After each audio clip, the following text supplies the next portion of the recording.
Shalom Yasharallah. First and foremost, we want to give all praises, honor, and glory to Yahweh, Ba'ashem, Yahushai, Ba'ashem, Hakodash. double honors to the apostles and elders of great Muslim who rule one, who taught us his truth, and salutations to all the Akim pushing this word in truth and in sincerity with charity. It's brothers from the great Muslim camp here in Chicago, and Lord willing, it's an edifying lesson. As we approach, Jacob's trouble, all right, fully, we have to be stable in our minds. We have to come to a level of understanding that a lot of our family members are just not going to make it, all right? And your real family is those that are doing the will of Yahweh Bashem Yahushai. Remember that, all right? When you eat the roll and you get understanding, 2/3, you understand that they're not going to make it. They're going to be brought back on the other side, all right, in the kingdom of heaven, which is the kingdom of Yahweh Shai, through the elect. They'll be back, so you don't have to worry about them now, Mm-hmm. Right, because hey, when we all go through this phase. Most of us that come into this truth. When we first begin and we find out this truth, and we're so fervent and we want to tell everybody, and we don't care who it is. We want to tell our mamas, our daddies, our sisters, our grandpas, and our best friends, and we get to man, I'm sure my dad will get to.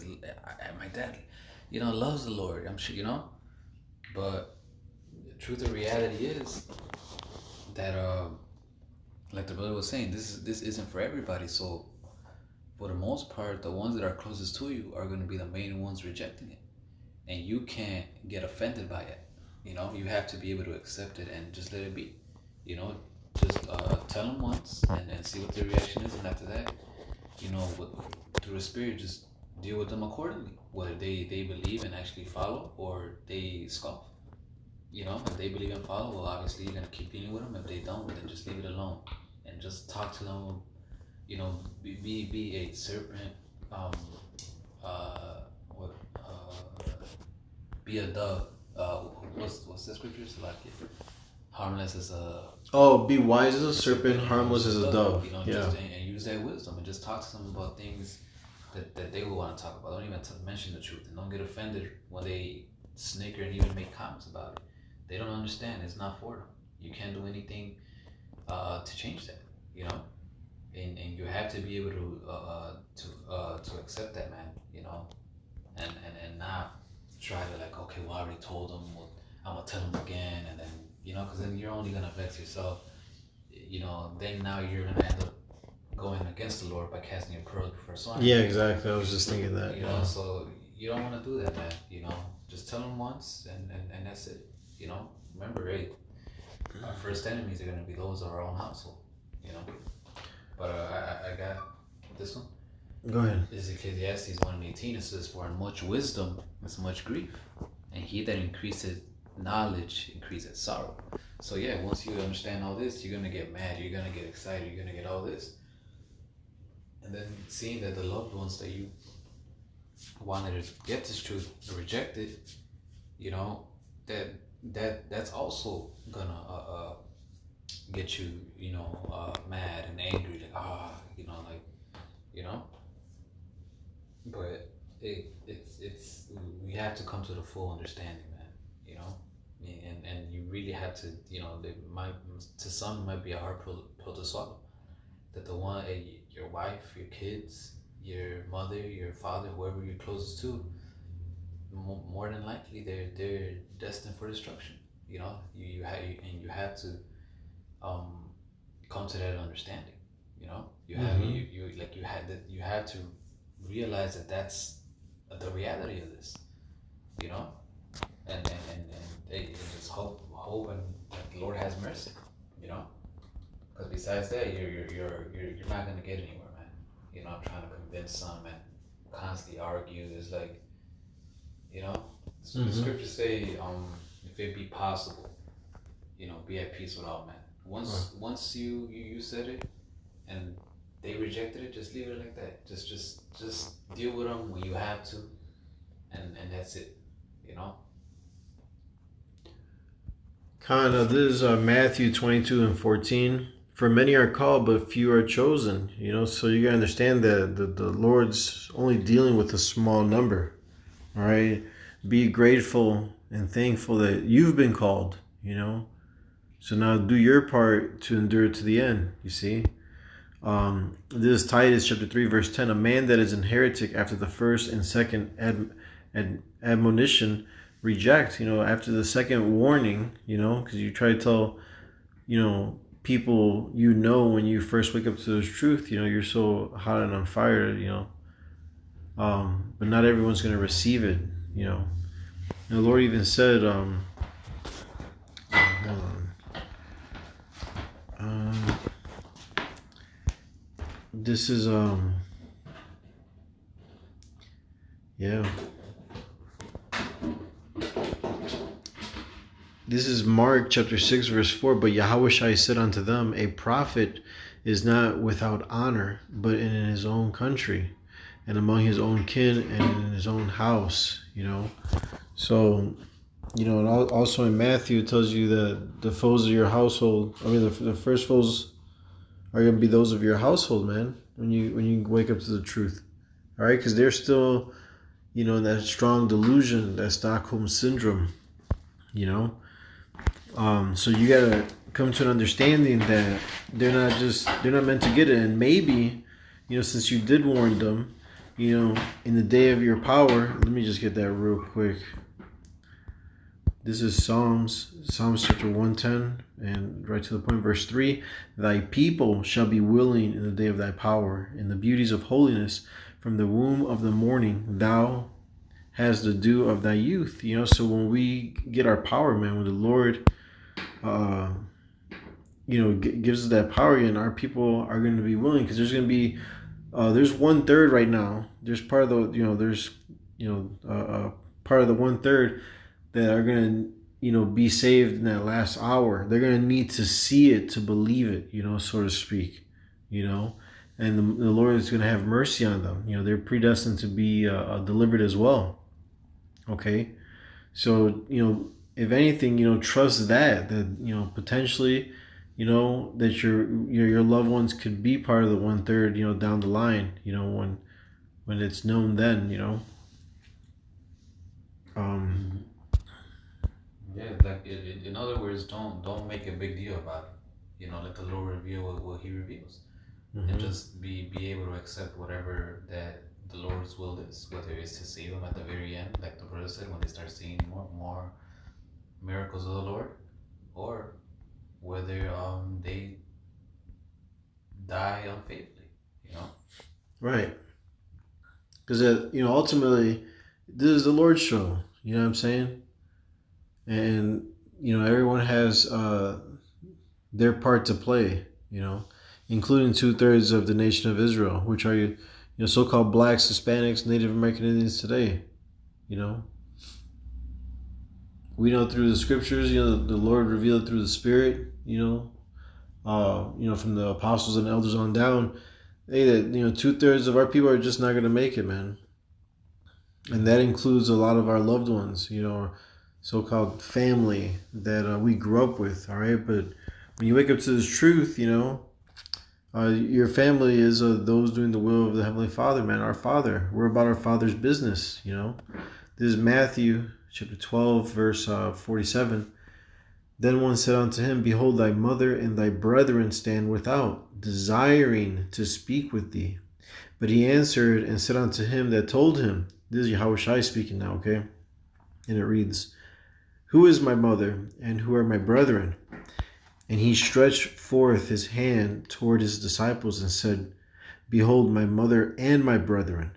For whosoever shall do the will of my Father, which is in heaven, the same is my brother and sister and mother, So those doing the will of our Father, man, that's who the family is, man. All right? See, because this isn't the kingdom yet. So, we're going to have wicked people among our nation, specifically 2/3 of our people. Oh, go ahead. This is Micah 7:6. It says, for the son dishonoreth the father, and the daughter riseth up against the mother, the daughter-in-law against her mother-in-law. a man a man's enemies are the men of his own house. Mm. You know, so that's where those are going to be the main ones. Yeah, and you have to be able to accept that when that comes. You know, that these are going to be, yeah, your main enemies. It's not even going to be people outside your circle. It's going to be the ones inside the house. You know, Mm-hmm. and like I said, just be discreet and how you deal with every situation. Some brothers some brothers don't even tell anything to their family. You know, other brothers do, and then they just leave it like that. Yeah. You know, but once you warn them, there's nothing else you can do. You know, yeah, of course we care. We would like to see all the family, delivered, but that's out of our power. You know, all we can do is just deliver the message, and after that, it's all on them. You know. This is First Peter chapter 1, verse 13. Wherefore gird up the loins of your mind, be sober, and hope to the end for the grace that is to be brought unto you at the revelation of Yahushua Mashiach. All right? So get prepared of what's to come, and inquire how the righteous are going to be saved. You see, we're going into Jacob's trouble, time like no other. All right? So we got to stay focused. We got to stay in the spirit, and Lord willing, make it all the way to the end. Trusting in Yahweh Bashem Yahushai to guide us there. You see, knowing that that 2/3, whoever doesn't make it on this side, they're gonna be in the kingdom on the other side. In the book of Isaiah, the scriptures tell you that all Israel is gonna be righteous, man. So all our people are gonna be good. This is, and also, you know what? Let me just get this one scripture. Sorry. So the book of Psalms.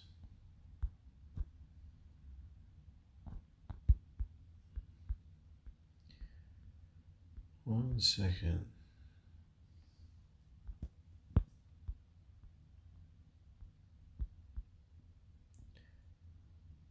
Right. Yeah, this is Psalms 126 and 1. When the Lord Yahweh turned again the captivity of Zion, we were like them that dream. So the Lord is not going to lead us into captivity anymore. He's going to visit the iniquity of Edom. You know what I'm saying? And the rest of these heathens, man. The Lord's coming to deliver his elect, those that bestow their love upon him. All right, that know his name and meditate upon it and call upon him. You know? You know what I'm saying? So, hey, with that, we hope this lesson was edifying. Again, we want to give all praise. Oh, you got more? Oh, shit, my bad. Hold on, there's more. But wait. God, hey, this is Genesis 19 and 14. It says, okay. And Lot went out and spake unto his sons-in-law, right? So people close to him, which married his daughters and said, Up, get you out of this place, for Yahweh will destroy this city. Perfect. Right? He warned them. It says, but he seemed as one that mocked unto his sons-in-laws. You see, they didn't get it. And what ended up happening? They ended up getting destroyed. Only Lot and his two daughters were the ones that survived. So we had, that's the spirit we have to have, man. That, hey, if you said it and they want to stay in this world, hey, so be it. At the end of the day, you don't really lose anything, and you're showing him more love by, or her, whoever it may be. You're showing them more love by doing this. And we'll get it back in the kingdom. So if you really have faith, it really shouldn't bother. Of course the flesh tweaks and all that, but it really shouldn't get to the point where you're stressing yourself out about it. We believe the Lord, and you believe that the Lord is gonna, if He does destroy them on this side, then He's gonna bring them back. On the next side, you're actually gonna be able to enjoy them. In the kingdom, with them having a right mindset. Right here, even like right here, you can't even be with these people, man. These people you used to hang around with a lot, used to, you grew up with. Now it's like they irk you. Why? Because can't two walk together unless they be agreed. you know. So, you know, brothers live in different situations. Some brothers have to live with these people, other brothers don't, you know. So just you use it, you know, have some discernment, you know. If you already said something, you know, then leave it like that. Don't even mention anything about the truth. If they mock, then they shit. Let Yahweh's not mocked. You know, for what a man soweth, that's sure he also reaps. So really, they're only making their situation worse. You know, you shouldn't stress about it or anything. Hey, Yahweh Shai. I don't know if you brought it up. Yeah, you brought out Ezekiel 12, right? I mean Matthew 12, right? Yeah. You know what he say? You know, he denied, you know, his mother, you know, and his actual physical family to be with the disciples. He said, "Nah, this is my family. In other words, this is my family right here. You know, they could wait. You know, so it didn't bother him. You know, and we have to take up the mind of Yahweh Shai, so these things won't bother us. This is why the Lord tells us not to love the world, Right. not to love this, not to love that. Why? Because it's all, you know, it's a possibility that you might lose it, you know, and you don't want to love it to the point where it becomes a stumbling block, and now you're falling out because of it, you know. Right. But this is we could end it up with this. This is First John